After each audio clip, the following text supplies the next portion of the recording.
السلام عليكم ورحمة الله وبركاته. الحمد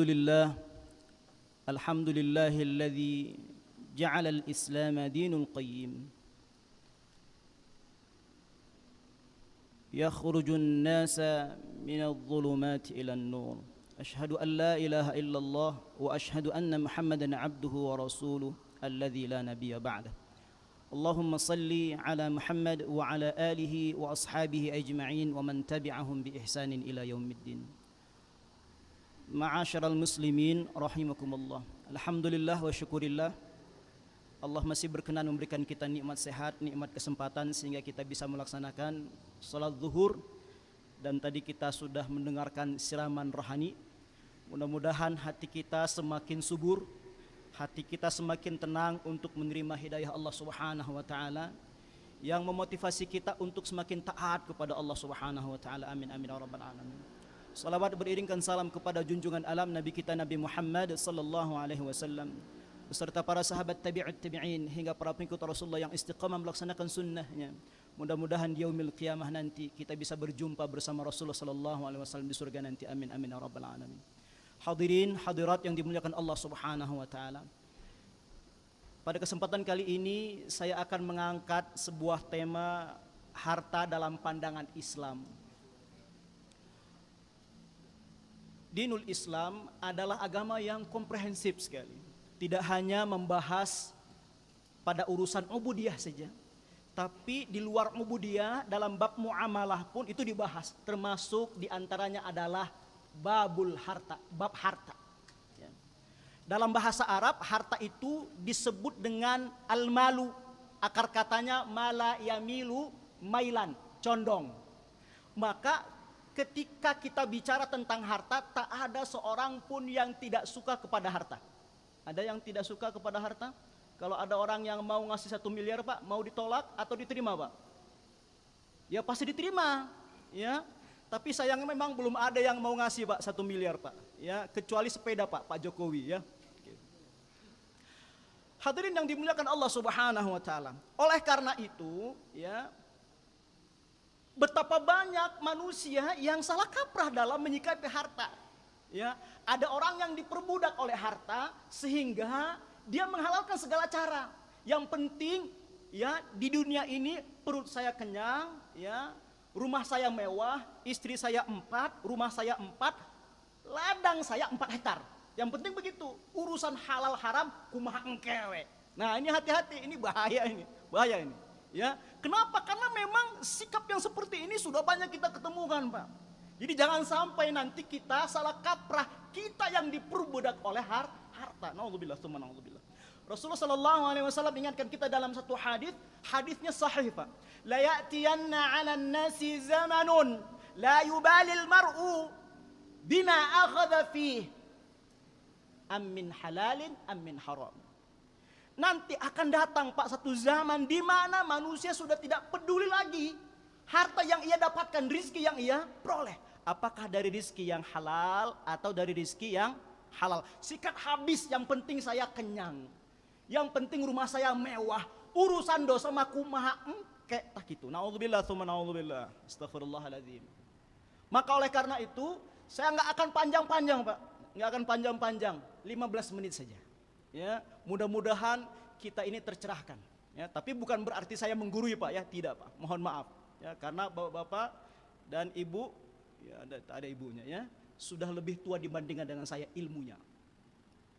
Sedikit tidaknya ada 5 konsep Pak, ya, terkait dengan harta dalam pandangan Islam.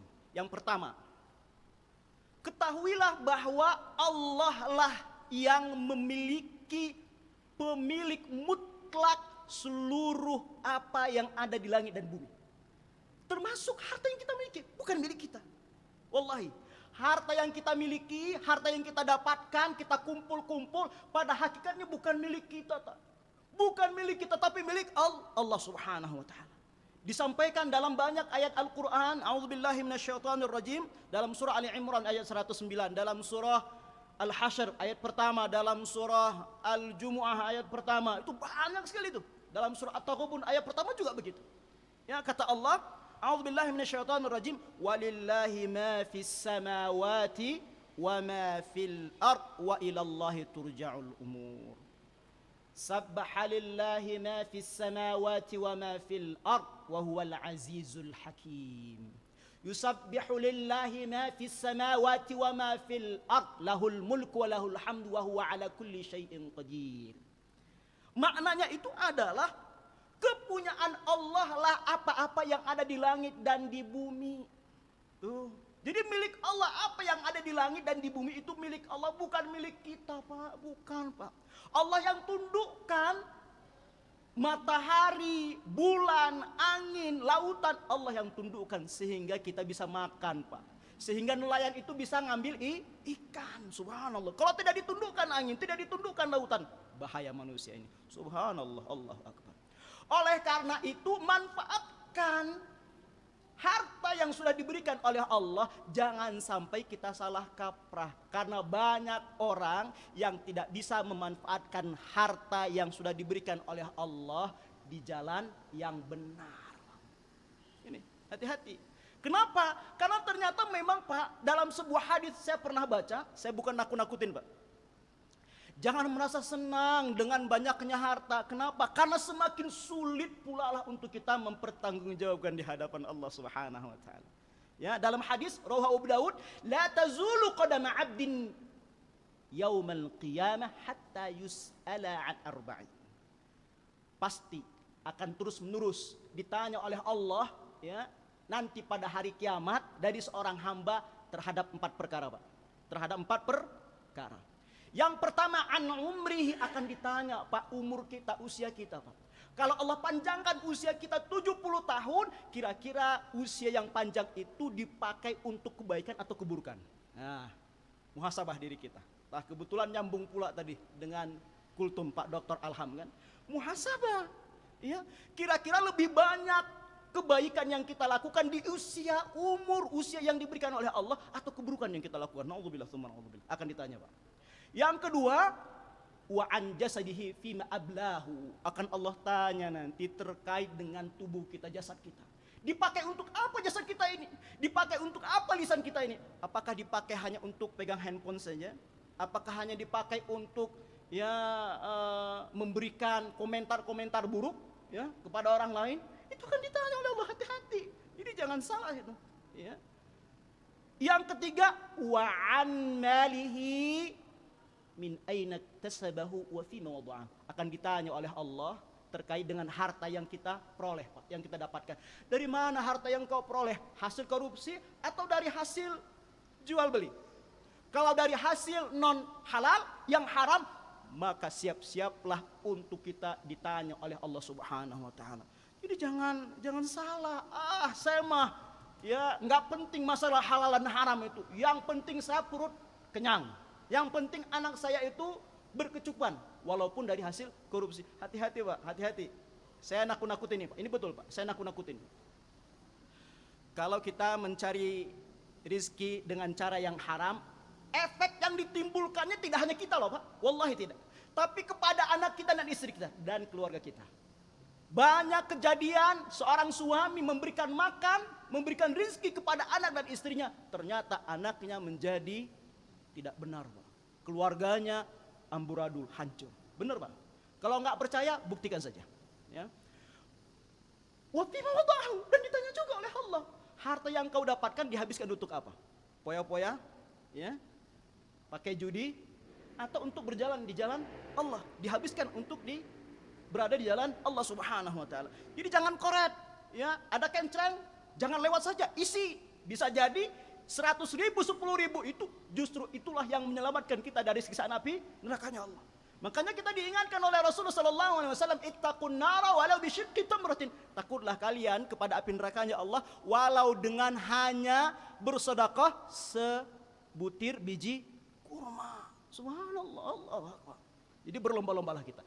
Yang terakhir, ya, wa an ilmihi bima amila fih, akan ditanya oleh Allah terkait dengan ilmu kita, Pak.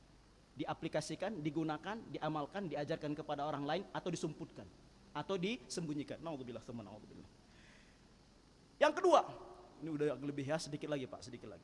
Yang kedua, status harta dalam Islam. Status harta dalam Islam, Pak, banyak orang yang tidak memahami status harta dalam Islam. Sedikit tidaknya ada 4, Pak. Pertama, harta itu adalah amanah yang diberikan oleh Allah Subhanahu wa taala. Kalau bahasa kerennya itu as a trust from Allah. Wah, itu kerennya begitu.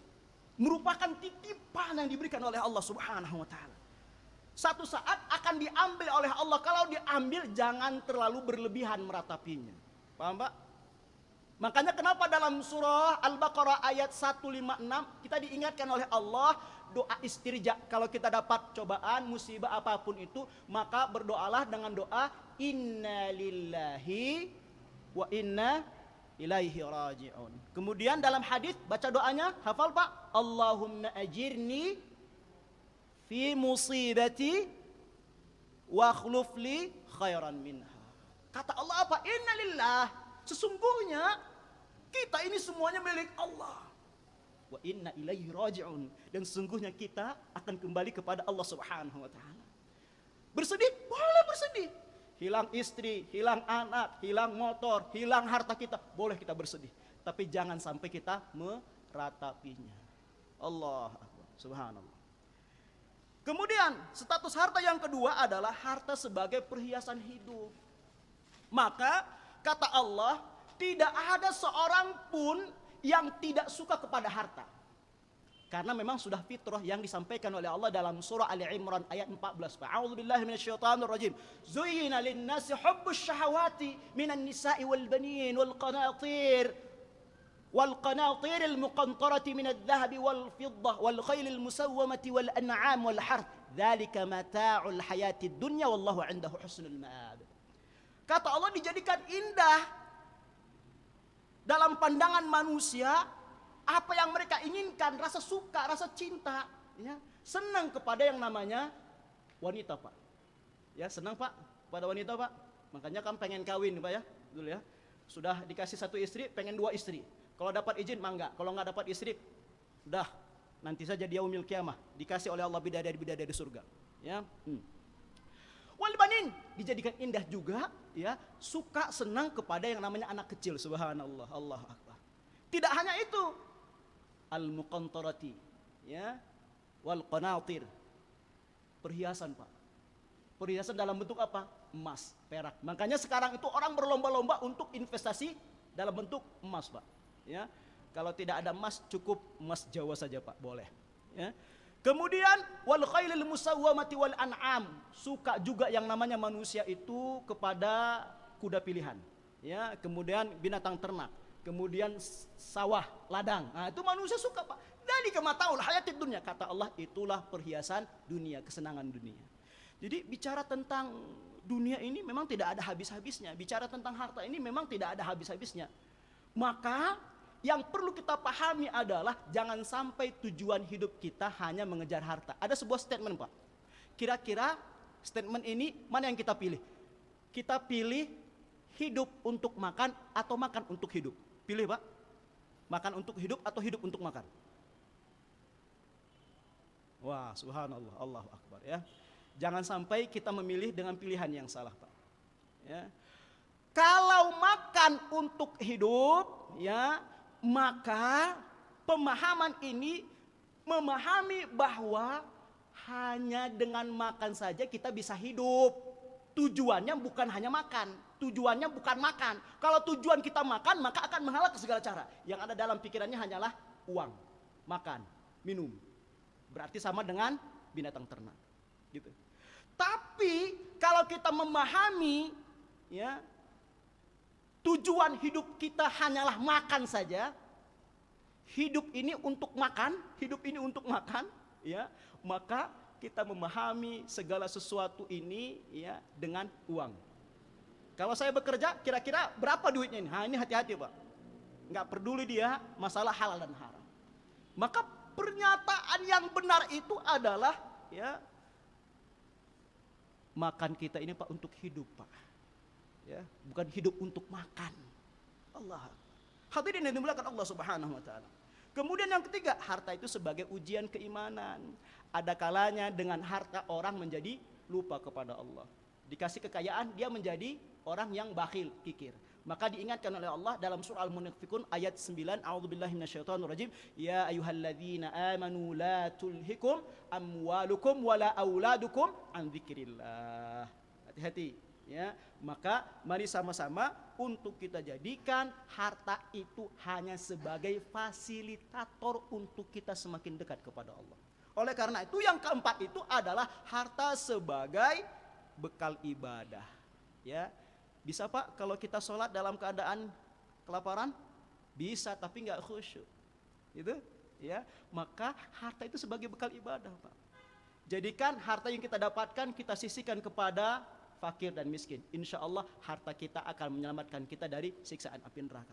Tapi kalau kita simpan-simpan, justru ketahuilah bahwa semakin banyak harta yang kita simpan, tidak mau kita keluarkan zakatnya, tidak mau infak sedekah, akan digosok oleh Allah. Nanti dari api nerakanya Allah, ya, digosokkan ke jidatnya, ke punggungnya dan ke perutnya. Sehingga ketika rontok daging dan kulitnya akan dikembalikan oleh Allah seperti sedia kala. Na'udzubillah tsumma na'udzubillah. Ya. Selanjutnya ya insya Allah akan kita sambung pada kesempatan yang lain. Ya, ada yang ketiga, konsep harta yang ketiga, yang keempat dan kelima. Karena waktu jua yang memisahkan kita dan sudah pada banyak yang tidak konsentrasi, ya insya Allah kita akan lanjutkan pada kesempatan yang lain. Itu saja yang bisa saya sampaikan. Billahi fi sabilillah haqq. Assalamualaikum warahmatullahi wabarakatuh.